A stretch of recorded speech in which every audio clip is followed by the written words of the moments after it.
All right, so today we're going to be talking a little bit about the lungs and gas exchange, how oxygen and carbon dioxide are transported and things like that. But the first thing we're going to be talking about is how we inhale, how we exhale, and the pressures, membranes associated with that. So we have a lung right here. We have our bronchi coming in. This is just a singular alveolus. And then our lung, and then some membranes. And so this outer membrane, right here, this black one, is the parietal pleura.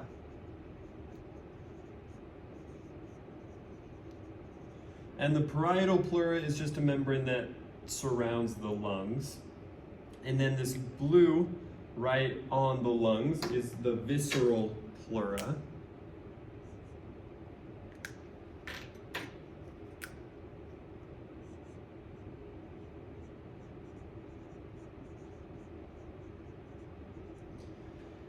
And these two membranes kind of create a sac for the lung. There's a space in between them, as you can see. This is called the pleural space. And these are the membranes associated with breathing, inhalation, ventilation. And we also have these right here. These are just ribs. And then this red right here is the diaphragm.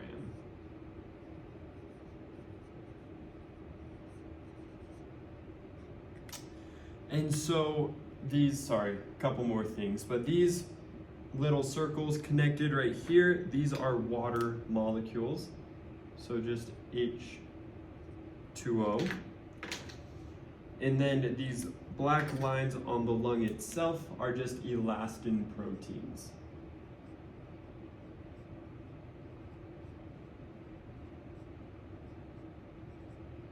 And so before we get into the pressures involved of how we breathe in, we need to look at this ratio.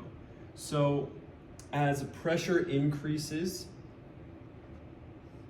our volume decreases, or better put, as our volume decreases, our pressure increases. And then as our volume increases, our pressure decreases.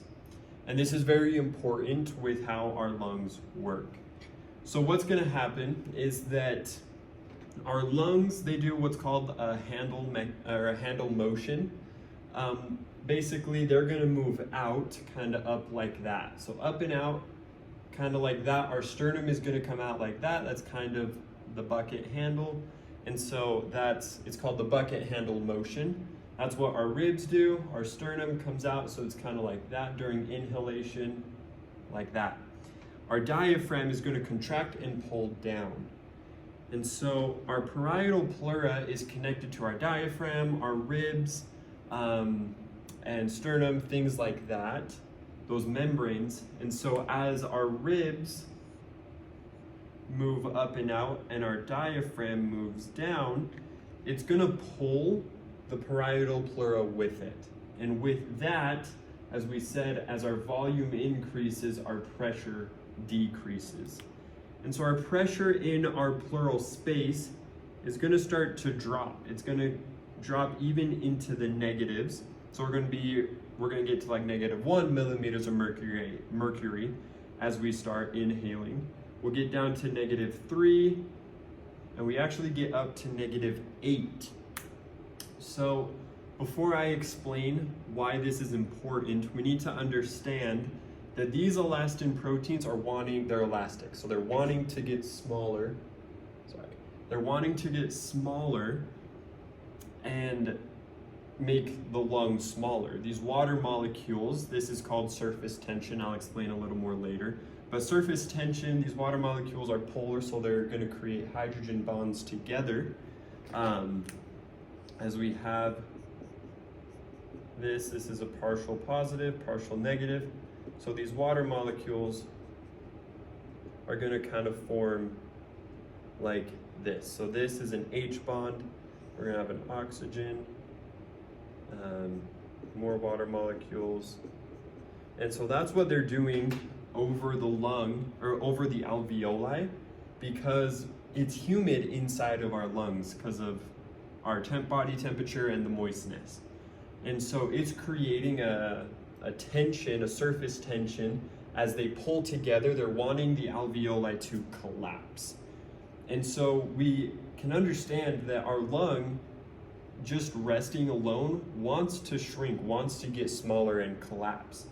And so as we inhale, we're going to start increasing this pleural space, and it's sealed, so it's creating a vacuum, and that's how we get the negative pressures. And once we hit -3 millimeters of mercury, that's enough to stop the lung from collapsing. And so it can't collapse anymore, and so it'll just stop. And as we increase to -8, that's what actually is going to start pulling the lung itself and the alveoli out and expanding it. And once that happens, we're decreasing the pressure because the alveoli are getting bigger, the volume's increasing, so pressure decreases. And we get about a -2 millimeters of mercury inside of the alveoli. Well, outside, the atmospheric pressure we can assume is about 0. And so once we hit this -2 in the alveoli, air from the outside is going to start coming in. And so that is how we pull air into our lung. As we exhale, it's the opposite. So we go from about -8, and we're going to get to -3, and our lung can actually start to collapse. So we're going to start pushing air as these factors all come together to collapse the lung. We're going to get a pressure of about +2 millimeters of mercury inside of the alveolus, which is more than the 0. And so we're going to start forcing air out of the lung. And so that's how ventilation works. Through these pressures, overcoming the tension and the habit to collapse. Once we hit -3 up to -8, we start expanding the lung, expanding this pleural space, which causes the lung itself to expand. And once we exhale, it starts pushing air out as we increase pressure in the alveoli, and that's how we move air in and out of our lungs. And so there are many diseases that can affect this, but we're going to look at what a pneumothorax is. A pneumothorax basically is we're getting air in the thorax cavity, or we're getting air in the pleural space. So what happens is that as let's say we fracture a rib, which punctures our lung right there. And so now that we're not sealed, we already know, sorry, I should have explained this, but -3 is about resting for our pleural space pressure. When we're just resting and breathing, we're about around -3 millimeters of mercury. So we're at -3, and out here is 0. We don't have any pressure in our cavity. So once this fractures, we see that we have a lower pressure inside, and so air is going to start filling this pleural space, and it's going to start pushing on this lung to collapse. And as we breathe in, we increase the pressure, we equalize at 0, or as we breathe out, we increase our pressure. So we hit about 0 and we equalize, so no air comes in. But we've already let air in, and so as we inhale again, more air is going to come in, and our lung is going to collapse even more. And so this is what a pneumothorax is. We're not sealed anymore, so we can't create this vacuum in here that allows the lung to come out. So as we breathe in, the pleural space, the pressure drops in the pleural space, gets below what's outside of it, and air starts filling the pleural space, collapsing our lung, making it a lot harder to breathe. And so that's how people get pneumothoraxes. Now we're going to be talking about surfactant and basically Laplace's law, surface tension, why it's important. So basically, first we'll start with surfactant. Surfactant is a molecule, or what kind of looks like a lipid, that gets produced by what's called a pneumocyte type 2.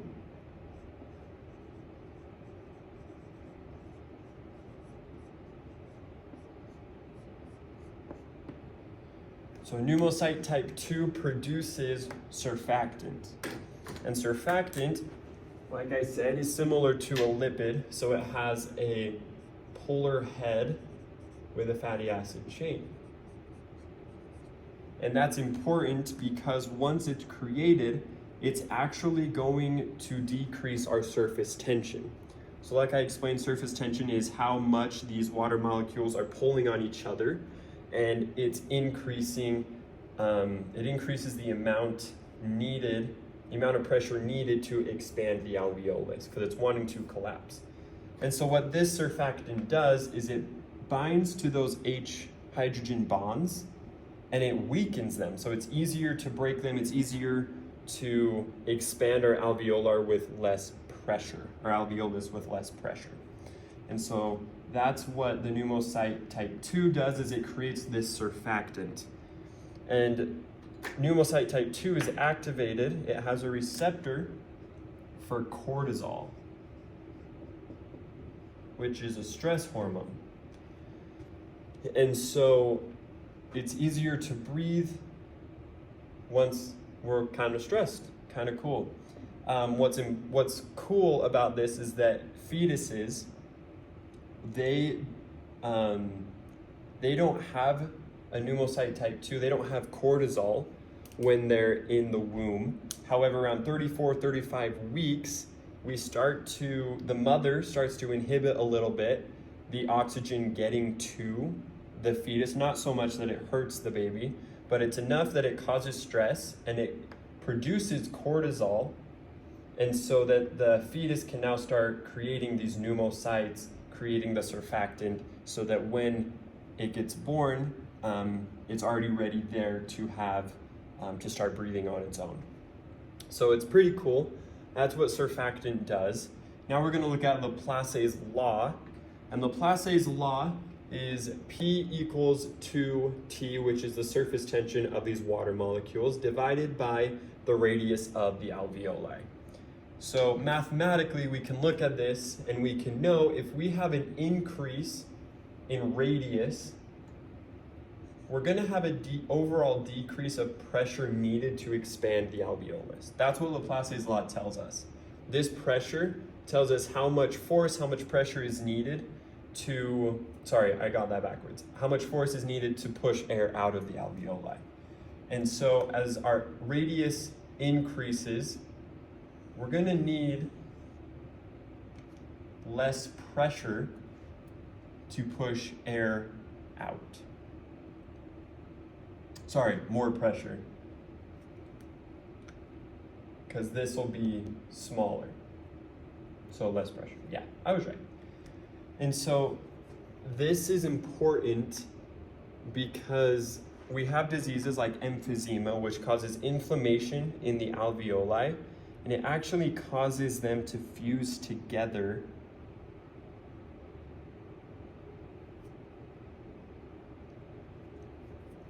and so the less pressure we have to force air out, the harder it will be to breathe out. And so we increase this radius and we decrease the pressure we have able to force this air out.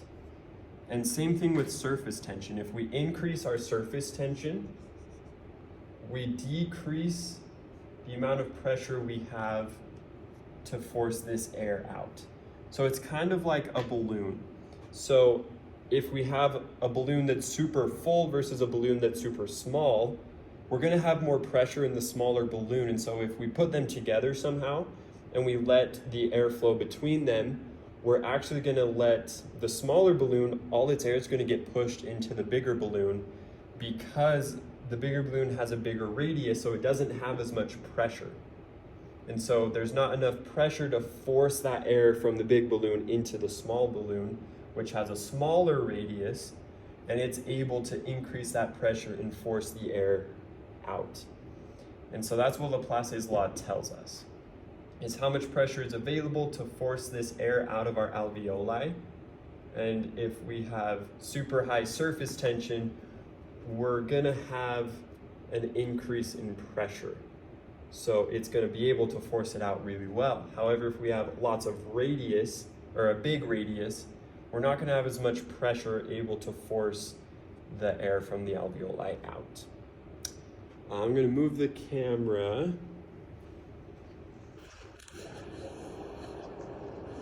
All right. So now we're going to look at the alveolar gas equation. So we have PaO2, which is the oxygen in the alveolar, capital A in the alveoli. So that's how much oxygen, this is about how much oxygen we have in the alveoli. This FiO2 is the fraction of inspired oxygen. If we're outside and we're healthy, it's about 0.21 because our atmospheric oxygen is about 21%. And so when we breathe in just normal atmospheric pressure, we get about 21%, 0.21. However, that can change because some people are on nasal cannulas, or if they're on oxygen, this will be higher because they're breathing in more oxygen at a time. And then our pressure of ATM,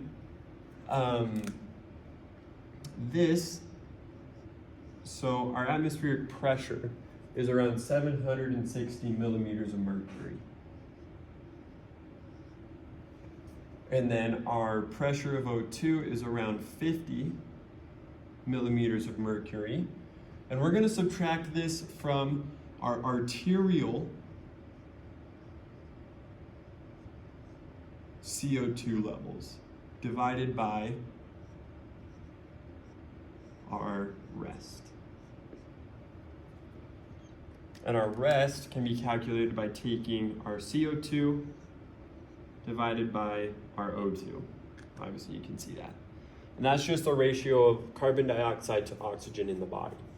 And then we take our arterial CO2, because this tells us about how much CO2, because they should be equal, how much CO2 should be in the lung is about how much should be in the artery as well.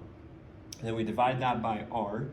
This is important to know because through this, we're able to detect how much oxygen this person is pulling in from the atmosphere, how much they're getting from the blood, and how much CO2 they're expiring. And so it's useful in medicine because it'll allow us to see how well this person's body, how well this person's lungs are are diffusing the oxygen across the membrane into the blood and out of it. So we calculated kind of the averages, and our R on average is about 0.85. And our CO2 is about 40-ish around. And so calculating that, our PA, our alveolar oxygen, is around 102 millimeters of mercury. And that tells us how much oxygen we're able to get with each breath that we take. And so this is, again, it's important clinically because it allows us to kind of understand how healthy, how well this person's lungs are working. Now we're going to look at transport, oxygen, remove the camera again.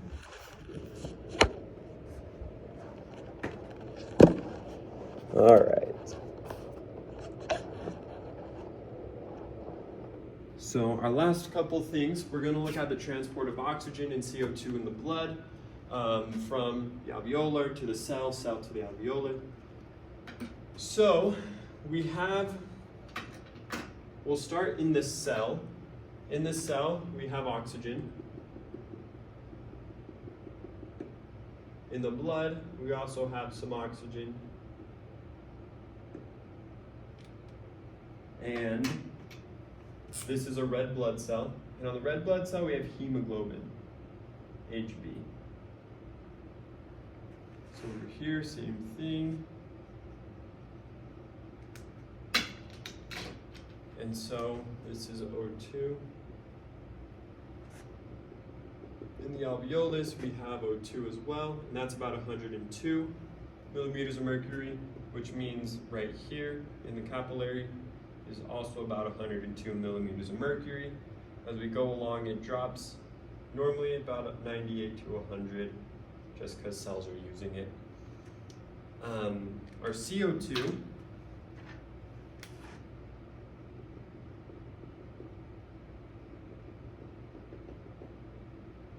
CO2, we're around 40-ish, plus or minus. In here, let's say we're at 45, just similar. All right, so now how we transport this in the blood is, again, just kind of based on concentration particles. So hemoglobin has 4 receptors for oxygen, because we have 4 chains in hemoglobin. So 4 oxygens compared to this hemoglobin. So what's going to happen is one oxygen will pair to the hemoglobin, and in the alveolus, another oxygen will come into the blood. And so that's how it gets diffused. Basically, one goes in, attaches to the hemoglobin. This will become 101, give or take. And so now we're going to be able to diffuse another one until they balance again around 102. And so that's how we get oxygen onto the hemoglobin. Now it's the same thing getting off of the hemoglobin. We're going to have this oxygen, and we're going to have oxygen in the blood go into the cell. And once we lose that one, an oxygen can get off of the hemoglobin into the blood and replace that one. So that's how it kind of diffuses. It's the same thing with carbon dioxide. Carbon dioxide also binds to hemoglobin, not the same receptors, but it can still bind to it. So one will go onto the hemoglobin, one from the cell will come into the blood. Same thing over here, one from the hemoglobin will go into the blood after one gets expired. So we blow out CO2, one from the blood will go into the alveoli, and the one from the hemoglobin will go into the blood. And so that's how we diffuse the molecules, the particles, from cell to alveolus into hemoglobin. But now there are lots of things that can inhibit oxygen binding to the hemoglobin. First, we're going to talk about this oxygen dissociation curve and how it's affected and what happens. So basically, this blue line is our normal. As we go up, we're going to increase in saturation as we increase our pressure of oxygen till we get to about 102, which we're about 100% saturated.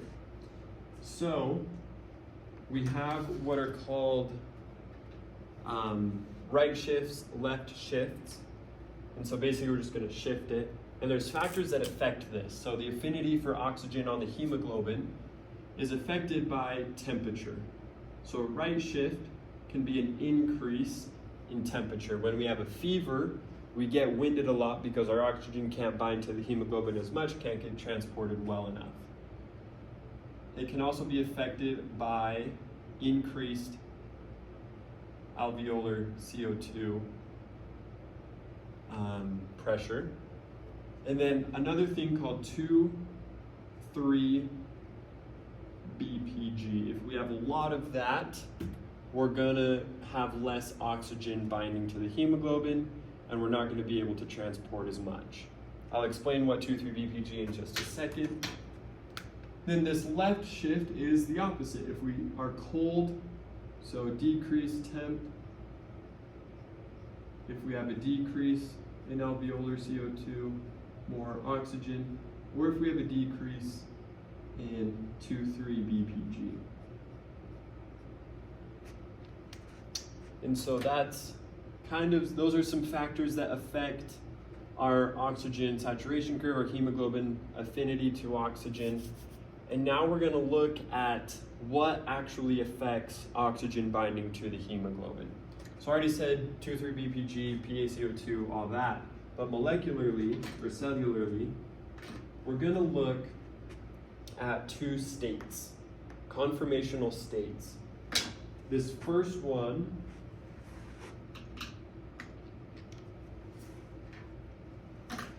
is called the T state. Sorry, this is the R state. First one is the R state, and this one is the T state. So, our hemoglobin, we have what's called histidine, just a molecule.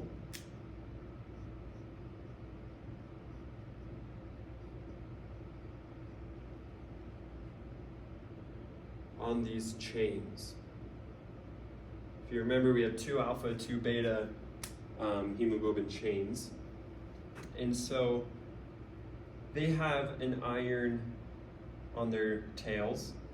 And so this iron is actually what the oxygen is going to bind to.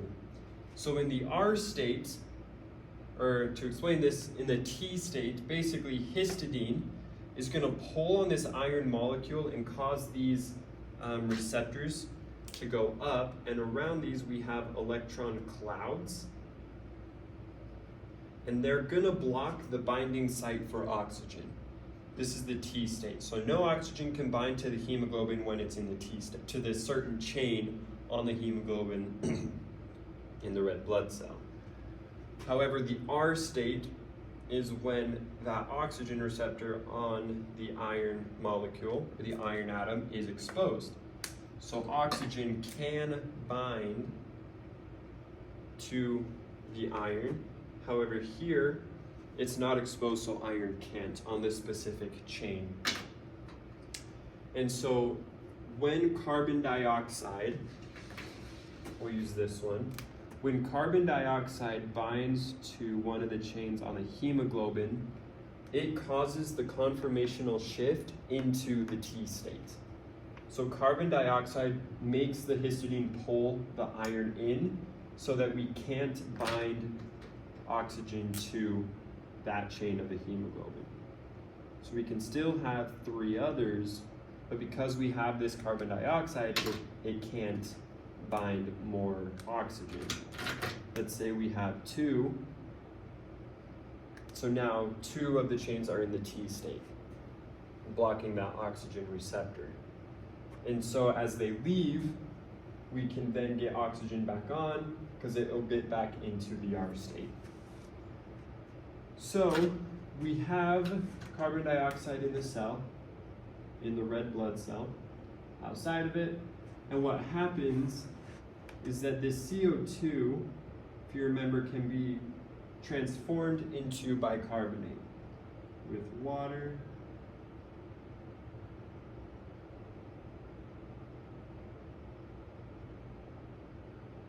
and red blood cells have a channel for HCO3 minus bicarb and HCO3 minus, and this will dissolve in the blood, and 70% of the carbon dioxide gets dissolved into the blood in the form of bicarb. And then 23% of the total CO2 bonds to the hemoglobin to then get to the alveolar. And then another 7% actually dissolves in the blood as CO2. It's just carried in the blood as CO2. So 70% of all of our CO2 is dissolved as bicarb in the blood, 23% bonds to the hemoglobin, and that's what we breathe out, and then 7% is just in the blood as actual CO2. And so we also, if you look, we're increasing our H plus concentration. And come to find out, hemoglobin actually also has a site for H plus ions. And H plus ions cause that chain to go into the T state as well. So when we have H plus ions, we can't bond oxygen to this hemoglobin chain, this one hemoglobin chain as well. And so that affects the affinity for the hemoglobin and the oxygen. And so, yeah, pretty much it for carbon dioxide inhibiting oxygen binding to the hemoglobin, as well as our H plus. But now we have what's called 2,3-BPG, biphosphoglycerate, 2,3-biphosphoglycerate, which we're going to put a phosphate on the second and the third of this carbon chain. And 2,3-BPG is made by 2,3-BPG mutase, an enzyme. And what it does, it makes it from the 1,3-BPG from glycolysis. And so 2,3-BPG, as we've studied, actually,